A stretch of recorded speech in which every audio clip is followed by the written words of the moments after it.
오늘 어떤 날인지 다 아시죠? 세상 모든 사람들도 예수님을 모르는 사람이 거의 없을 정도로 대한민국은 정말 예수님이 어떤 분인지 다 잘 알고 있어요.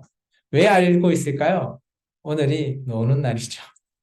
공휴일이기 때문에 세상 모든 사람들이 성탄절을 기다립니다. 저마다 기다리는 그 심정과 기다리는 마음은 다 다를지언정 그날은 우리에게 쉼이라고 하는 안식을 주시는 그런 날이죠.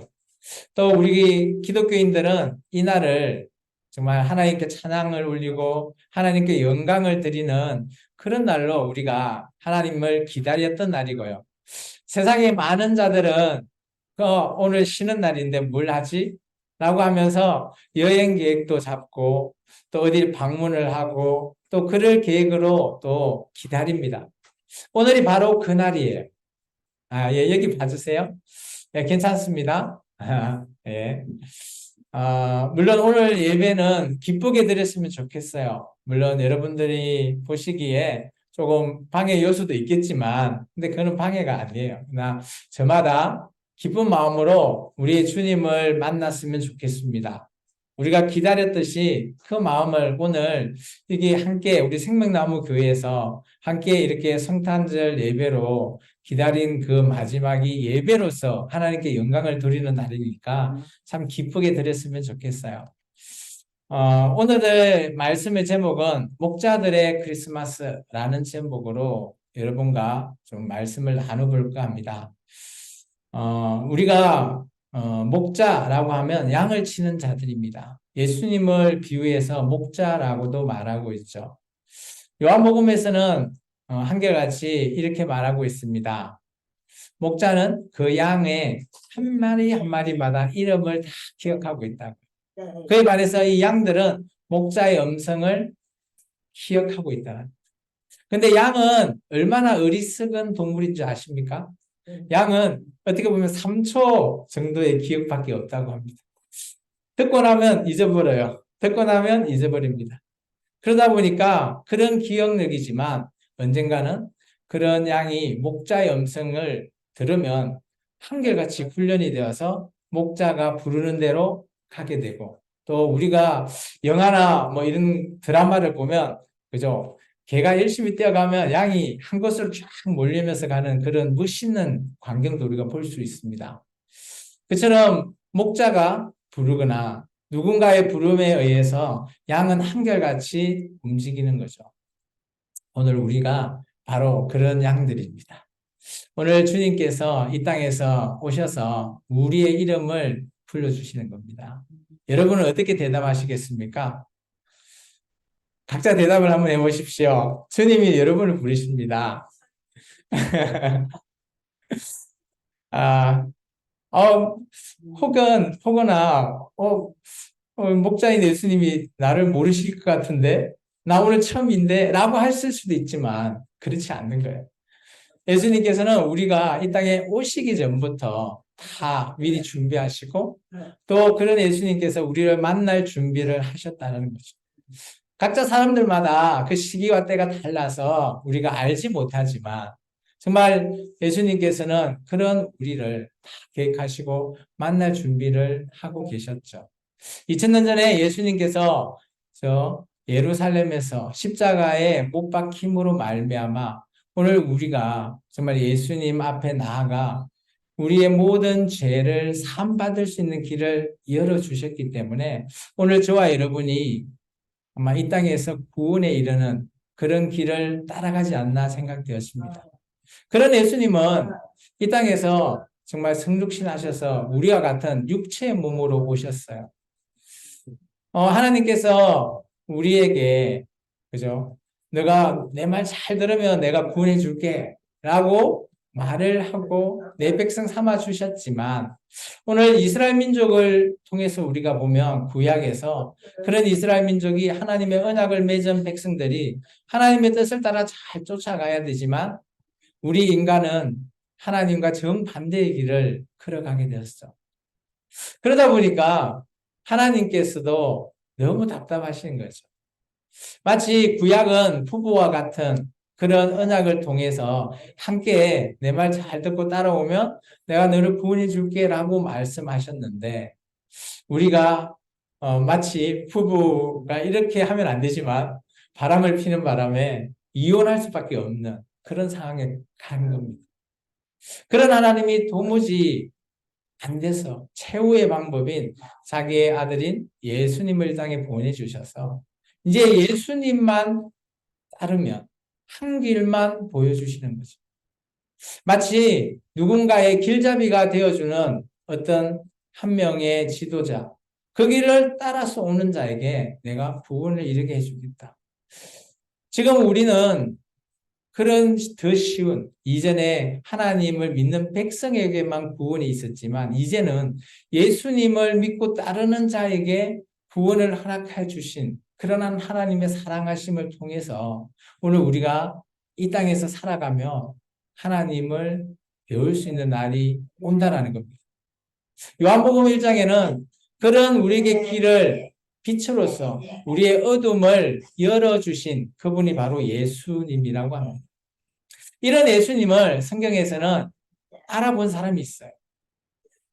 이스라엘 민족이 아니라, 그죠? 이방인 중에, 그것도 그 당시 동방이라고 하는 박사들, 그 박사들이 이런 메시아의 탄생을 알았다라는 거예요. 놀랍지 않습니까? 이방인이 이 땅에 올 이 메시아의 존재를 알게 된 거죠. 그러면서 우리가 마태복음에 보면 동방 박사들이 예수님이 탄생했을 때 각자 가서 뭘 드리죠? 그죠? 세 가지 귀한 보물을 드립니다. 잘 알고 계시죠? 마태복음 2장에 나옵니다. 오늘 제가 잠깐 소개하고자 하는 그 동방 박사 중에 한 명을 소개하고자 합니다. 이것은 어느 정도 사실인지는 알 수 없지만 우리에게는 좋은 책으로 남겨져 있는 그런 전성으로 좀 내려오고 있는 그런 부분인데 허구일 수도 있습니다. 사실이 아닐 수도 있는데 제가 소개하고자 하는 또 다른 동방 박사, 바로 네 번째 동방 박사 알타반 이야기입니다. 오늘 우리 주보를 한번 봐보시면 제가 이 알타반의 이야기를 기록을 좀 해놨어요. 여러분께서 한번 읽고 왜 이 분이 우리가 기억을 해야 될까? 물론 우리가 이 사람의 이름을 알 필요는 없어요. 그렇죠? 예수님의 첫 탄생을 기념하기 위해서 박사들이 함께 예수님을 찾아가는 부분이죠. 그래서 황금과 유황과 모락을 드리는. 그런데 오늘 네 번째 이 알타반도 함께 그 동방박사와 가게 될 거라고 모이게끔 한 그 직결지에 모여야 되는데 그것이 어긋나기 시작하면서부터 이 이야기가 시작이 된 겁니다. 그래서 이 네 번째 동방박사 책을 보시면 그 알타반이 정말 예수님께서 탄생했었던 그 별을 보고 가야 했던 그곳을 가지 못하고 가다가 첫 번째 열병으로 죽어가는 유대병자를 만나서 자기의 가졌던 그 청옥을 드리면서 또 치유를 하게 되고 그때 베들레헴에 예수님이 탄생할 것이라는 소식을 듣고 베들레헴으로 발길을 옮기죠. 그런데 베들레헴에 도착할 때 세 번째 그 세 명의 동방 박사는 그곳에 없어요. 근데 때마침 그곳에서 헤롯 대왕이 그죠? 2살짜리 이하의 유아들을 학살하는 사건들이 발생합니다. 그때 한 아이의 목숨을 또 이 알타반이 구해주는 설정으로 되어 있습니다. 그러면 자기가 가졌던 루비를 보석을 주게 되고요. 그리고 시간이 지나서 이제 30년이 지난 점에 예수님께서 마지막 유월절을 지키기 위해서 예루살렘에 갔었을 때 우리가 잘 알고 있는 십자가를 지시게 됩니다. 그때 알타반이 그곳에 또 도착하게 됩니다. 그런데 때마침 그곳에 바로 가면 좋겠는데 그래서 노예로 잡혀있는 또 소녀를 구하기 위해서 자신이 가지는 마지막 진주까지 내어주면서 예수님을 만나게 되죠. 근데 예수님은 이 알타반의 설정은 너무 한 발 한 발 늦는 겁니다. 그러다 보니까 너무 인간적으로 그런 메시아를 만나고 싶은데 바로바로 만나지 못하고 늦다 보니까 너무 좀 미안한 감도 있고 그런 감으로 예수님을 만나게 되는데 십자가에 달린 예수님과 눈이 마주친 알타반. 그 알타반이 이런 말을 합니다. 주님, 내가 당신께 드려야 할 것을 많이 가지고 왔는데 이러이러해서 하나도 이제 지키지 못하고 모든 자들에게 다 나눠주고 저는 이제 이 몸뚱이밖에 없습니다. 라고 말했습니다. 이때 주님께서 이 알타반에게 이런 말을 합니다. 이것은 우리가 마태복음에 예수님께서 하신 말씀 중에 일부죠. 너는 내가 줄일 때 먹을 것 주었고 내가 목마를 때 마실 것을 주었고 내가 나그네 되었을 때 영접해 주었고 내가 벗을 수 있을 때 입을 걸 줬고 내가 병들었을 때 돌봐줬다. 내가 옥에 갇혔을 때도 찾아줬고 지극히 작은 자에게 한 것이 내게 한 것이다 라고 말씀해 주셨죠. 물론 이 네 번째 동방박사의 이 책은 설정으로 이루어진 소설책이지만 정말 우리에게 좀 깊은 감명을 줍니다. 예수님이 이 땅에 오신 목적을 우리에게 말하고 있죠. 이 땅에 오신 목적이 뭘까요?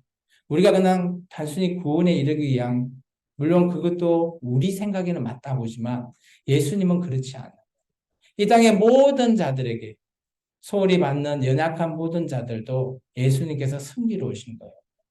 예수님께서 이 땅에 오신 가장 큰 목적은 우리를 그냥 제사해주고 하나님 백성 삼아주는 게 물론 목적이지만 그 중에 우리가 우리 생각에 저 사람은 구원을 받지 못해 라고 하는 자들조차도 예수님께서는 그 자들에게 손을 내밀고 정말 너무 연약한 지체들에게 구원에 이룰 수 있는 한 빛의 빛과 같은 존재로 우리에게 손 내밀어 주시는 거죠.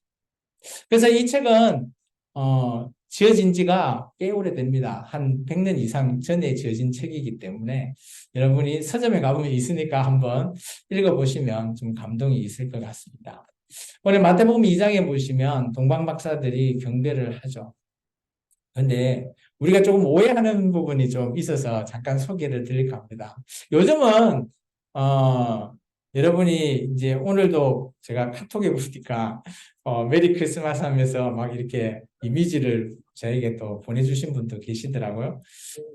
요즘은 이제 우리가 카톡이라는 걸 통해서 이렇게 많이 안부를 묻죠. 근데 이전에 제 어릴 때는 그 크리스마스 카드라는 게 있었어요. 혹시 기억나시나요? 근데 그 카드에 배경으로 되어 있는 그림 혹시 보셨나요? 예수님께서 어디에 누워 있죠? 어, 어, 그죠? 보통 이제 마구간에 그게 구유에 있고 그곳에서 오늘 누가 경배를 하러 옵니까? 그죠? 동방박사가 이렇게 예물을 드리는 그런 카드가 많이 나와 있습니다. 근데 이제 그것을 조금 바로잡아야 될 것 같아요. 그것은 조금 시점이 좀 달라진 것 같습니다. 동방박사는 오늘 11절에 보시면 집에 들어가서 그죠? 한건갑, 유황갑, 모략을 예물로 드렸죠. 근데 오늘 예수님이 처음 탄생하신 그 구유는 그죠? 그 당시에 황제, 로마 황제가 인원을 조사하기 위해서 호적 조사를 하게 되고 자기의 고향으로 가서 호적 조사를 하게 되기 때문에 그곳에서 예수님이 임신해서 마리아가 임신해서 예수님이 임신해서 하게 되는데 방이 없기 때문에 어쩔 수 없이 구유해서 그죠? 예수님을 탄생하게 하십니다. 다 잘하는 얘기예요. 그죠? 제가 따로 뭐 얘기할 이유는 없죠. 그래서 말구유에 찾아갔던 그곳의 사람들은 오늘 이렇게 귀하고 귀한 정말 박사들이 아니라 권세가 있는 사람들이 아니라 정말 양을 치고 있는 목자들이 가장 처음으로 방문합니다. 제가 오늘 말씀을 제목을 왜 목자들의 크리스마스라고 정했는지 그 이유가 바로 여기 있습니다. 이 땅에 우리가 예수님을 찬양하는, 예수님의 탄생을 찬양하는 그 자들이 정말 권세가 있고 힘이 있는 자들이 아니라 가장 낮은 자의 사람들이 가서 먼저 찬양했다는, 먼저 영광을 돌렸다는. 예수님도 이 땅에 왕으로 오셨는데 정말 왕가의 어리어리한 집에 저택에서 태어날 수도 있지만 그러지 않죠. 어마어마하게 힘들고 어려운 환경에서 정말 구유죠. 말구유가 아닙니다. 구유에서 그죠? 그곳에서 태어나시고 그곳에서 목자들에게 찬양을 받으시고 가장 낮은 자리에서 오신 우리 예수님. 오늘 예수님의 이런 탄생의 소리가 천사들에 의해서 목자에게 알려주는 그런 얘기죠. 그래서 오늘 누가복음 2장에서 이 목자들은 우리가 베두인족이라고 합니다. 지금도 이 베들레헴 근방에 양을 치는 자들이라고 얘기해요. 이들은 집이 없어요. 양을 치고 풀을 먹이면서 없으면 또 이동하고 하는 그런 자들이에요. 2장 8절에 보시면 그 지역 베들레헴의 목자들이 그죠? 밖에서 자기 양떼를 지킨다라고 얘기하고 있어요. 이런 자들에게 오늘 누가 없는가 하면 하나님께서 천사를 보내주십니다. 그리고 얘기하죠. 아, 이곳에 다윗의 동네에 오늘 너희에게 메시아를 보내주겠다라는 거예요. 구주가 나셨으니 곧 그리스도 주시다. 이들은 이방인이에요. 놀랍게도 유대인의 왕으로 오신 예수님을 가장 먼저 찾아보고 가장 먼저 찬양하고 영광을 돌린 사람들이 이방인이에요.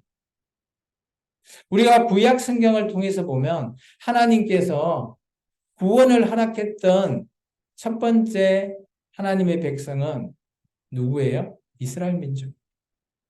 이스라엘 민족 외의 모든 사람들은 다 이방인이에요. 오늘 이곳에 있는 우리 생명나무 교회 예배당에 있는 이곳에 있는 모든 자들은 다 이방인이에요.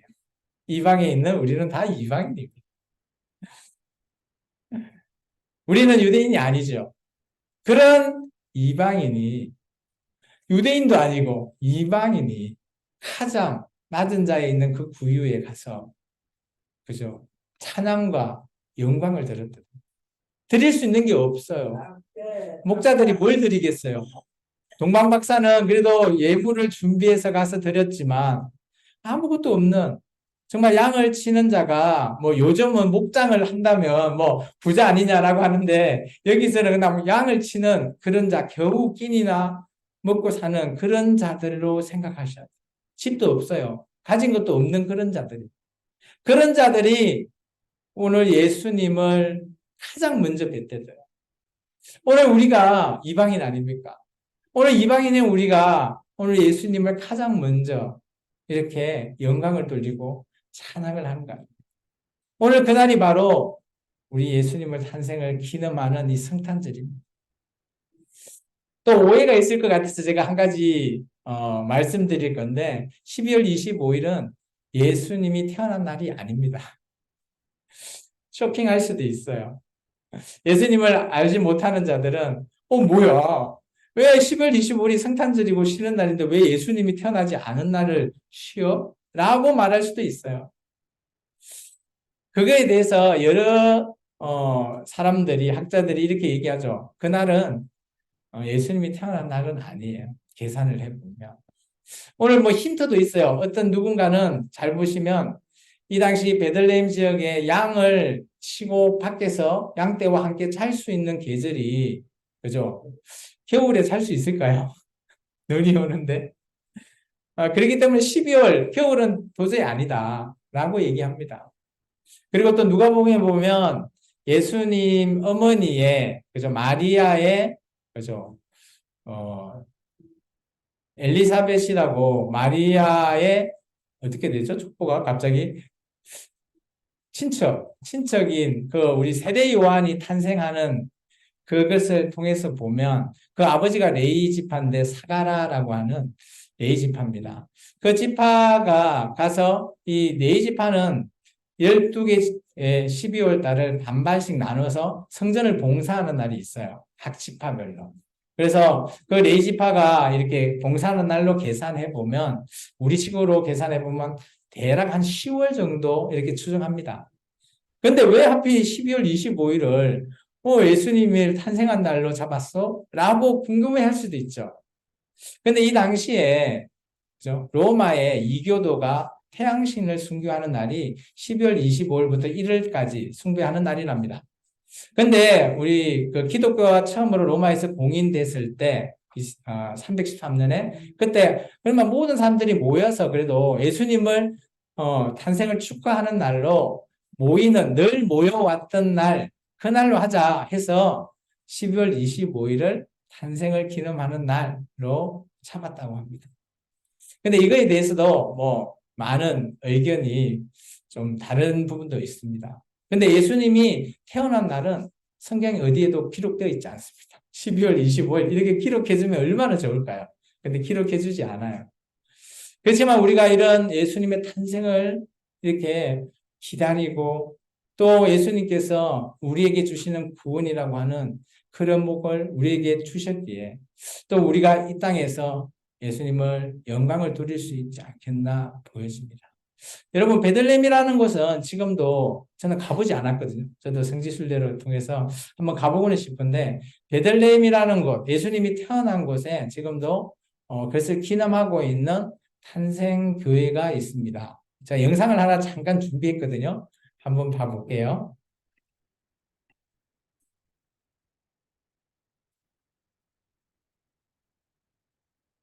이스라엘이 세운 팔레스타인 분리장벽이 도시 전체를 에워싼 곳, 예수가 태어난 마을 베들레헴입니다.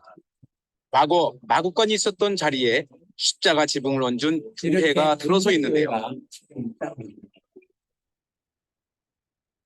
예수가 십자가에 못 박혀 죽은 후 300년이 흘러 세워진 교회입니다.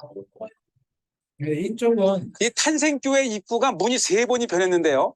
저 위에 비잔틴 시대 때의 문은 이제 이 십자군 시대 때의 문, 그리고 이 오스만 터키 때의 1.2m로 확 낮아지면서 누구나가 고개를 숙이고 들어가야 됩니다. 원은 이 말을 타고 들어가지 못하게 막았는데 오히려 누구나가 고개를 숙이면서 겸손의 문이다 이렇게 붙여진 문이죠. 예수를 잉태한 마리아가 베들레헴을 찾았다가 하룻밤 묵었던 마굿간, 이곳에서 예수가 태어났는데요. 예수님이 탄생하신 바로 그 장소입니다. 아마 수십억의 기독교인들이 가장 보고 싶은 곳이 아마 이곳일 겁니다. 베들레헴에 방문하면 꼭 이곳을 가보시기 바랍니다. 가면 좀 있으면 볼 건데 별이 큰 데가 있어요. 2000년 전 말을 키우던 동굴 마굿간. 예수는 화려한 궁전이 아닌 초라한 말 구유에서 태어났습니다. 세상 가장 낮은 곳으로 오신 그분의 뜻을 기리며 기도를 올렸는데요. 별 모양으로 위대한 인물의 탄생기로 인도했던 별입니다. 바로 동방 박사를 예수님의 탄생 장소로 이끈 그 별이 하나 내려와 앉아 있고요. 별처럼 밝게 빛나는 삶이 아닌 사회의 어두운 그늘 속에서 가난한 자의 친구로 살았던 예수, 그 숭고한 정신을 새겨봅니다. 네. 그래서 지금도 이제 베들레헴에는 많은 자들이 모여서 방문을 한다고 합니다. 그런데 지금 이제 요즘 최근에 전쟁이 일어났잖아요. 하마스하고 이스라엘. 그래서 이 베들레헴이 텅텅 비었다고 하네요. 좀 안타깝긴 한데 많은 자들이 지금쯤 많이 붐비고 있어야 되는데 전쟁으로 인해서 한산하다고 합니다. 어쨌든 간에 베들레헴이라고 하는 것은 참 중요한 곳이에요. 구약에 보면 다윗이 태어난 곳도 베들레헴이에요. 하나님과 합한 자, 마음이 합한 자의 삶을 살았던 왕이죠. 그 후에 그래서 늘 예수님은 다윗의 후예라고 하는 이유가 크게 붙여져 있죠. 그 예수님도 동일하게 베들레헴에서 태어났습니다. 근데 이런 베들레헴의 모습은 잘 보존되어 있기 때문에 언젠가 여러분들이 한번 방문해서 꼭 그것을 갔으면 좋겠습니다. 그리고 천사들이 목자와 함께 영광을 돌리는 그 부분을 우리가 보게 되고요. 중요한 것은 하나님께 영광을 돌렸던 이 목자들은 정말 어떻게 보면 선택받은 백성들이죠. 선택받은 자예요. 근데 선택받은 자가 바로 이방인입니다. 오늘 저와 여러분이 교회로서 예수님과 함께 할 수 있는 그것의 시작이 되는 겁니다. 그래서 오늘 여러분들이 이곳에 오셔서 정말 예수님의 탄생을 기념하는 예수님의 성탄절을 통해서 여러분께서 정말 예수님을 잘 만났으면 좋겠어요. 그리고 늘 기뻐했으면 좋겠습니다. 세상에 많은 사람들은 세상 것으로 기뻐할 수 있어요. 근데 그 기쁨은 일시적인 겁니다. 근데 우리가 한결같이 영원히 기쁠 수 있는 것은 오직 우리 주 되신 예수님을 믿고 의지하면서 나아갈 때 우리의 마음에 평안이 있어요. 예수님께서 십자가에 죽고 나서 제자들을 만나서 가장 먼저 한 얘기가 뭔지 아십니까? 평안하뇨. 평안해라라고 얘기합니다. 평안하느냐? 네 마음이 평안하냐? 우리는 너무 평안하지 않아요. 세상이 너무 바빠요. 요즘 시기는 정말 뭐 총알보다 더 빠른 뭐 빛 그런 존재예요. 그런 시간으로 쑥쑥 지나가잖아요. 2023년도 이제 거의 끝나갑니다. 이제 다음 주면 끝납니다. 시간이 빠르지 않나요? 그리고 시간과 비해서 막 문화라든지 또 여러 가지들이 패션 뭐 이런 것들이 다 바뀝니다. 그리고 너무 많은 것들이 많아요. 그래서 홍수처럼 밀려오고 있습니다. 물론 말씀도 마찬가지예요. 하나님의 말씀을 전하는 자들이 너무 많죠. 그러다 보니까 또 이단들도 생기게 되고요. 그래서 요즘은 우리가 신앙생활 하는 것도 쉽지가 않아요. 그래서 오늘 또 새로 오신 분들 그리고 신앙을 뭐 교회라는 것을 처음 방문한 우리 친구들도 있을까요? 그런 친구들이 참 교회에서 뭘 하나? 라고 할 수도 있어요. 교회는 하는 게 없습니다. 교회가 한다라는 것은 오직 한 가지예요. 예수님이 어떤 분이시고 왜 우리가 예수님을 믿어야 되는지 왜 하나님을 믿어야 되는지를 얘기하고 있는 곳이에요. 따로 특별하게 여러분에게 뭐 물론 교회를 처음 오신 분은 교회를 오해할 수도 있어요. 교회에 나가면 돈도 많이 내야 되고 교회에 나가면 시간도 뺏겨야 되고 교회 나가면 뭐, 뭐, 가정을 또 밟아야 돼서 힘들어요. 뭐, 이렇게 얘기하시는 분도 있습니다. 근데 그런 것들을 다르게 한번 봐보시면 왜 그런 걸 해야 될까? 그 자체가 어떻게 보면 교회에서는 하라는 게 아니에요. 근데 그것을 하고 있는 이유가 뭘까요?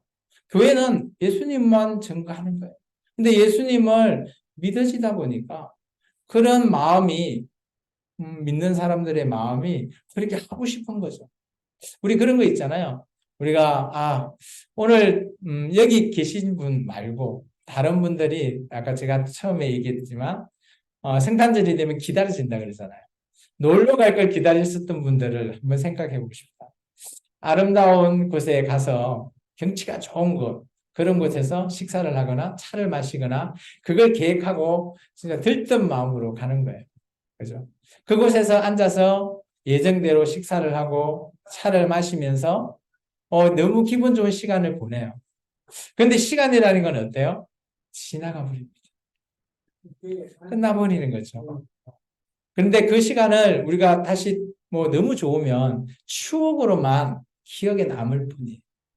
그런데 교회라는 것은 그런 시간이 지속된다는 단순한 시간이 아니라 단순한 우리의 기억에 남는 추억으로만 남는 공간이 아니라는 거죠.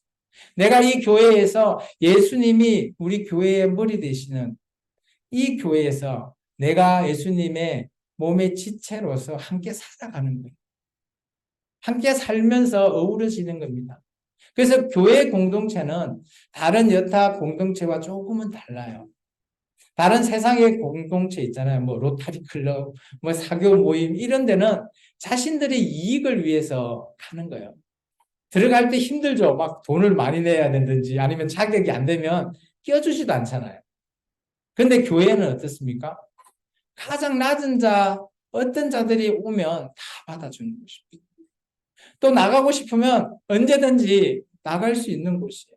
근데 왜 교회에서 이렇게 모여서 하나로 어울려질까요? 그것은 진리가 있기 때문에. 예수님이라고 하는 이 진리.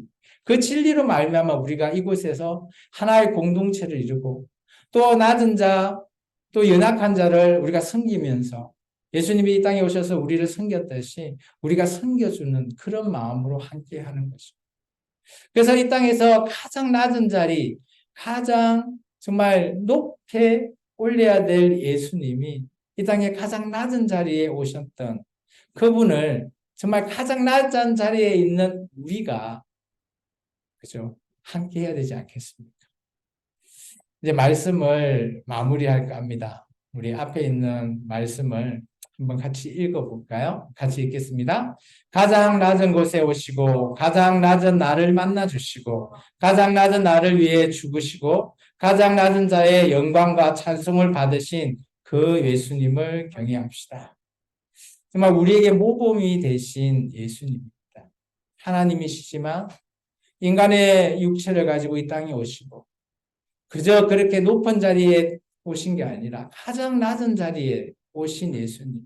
그런 예수님이 우리에게 군림하러, 왕으로서 군림하러 오신 게 아니라 우리를 섬기기 위해서 오셨습니다.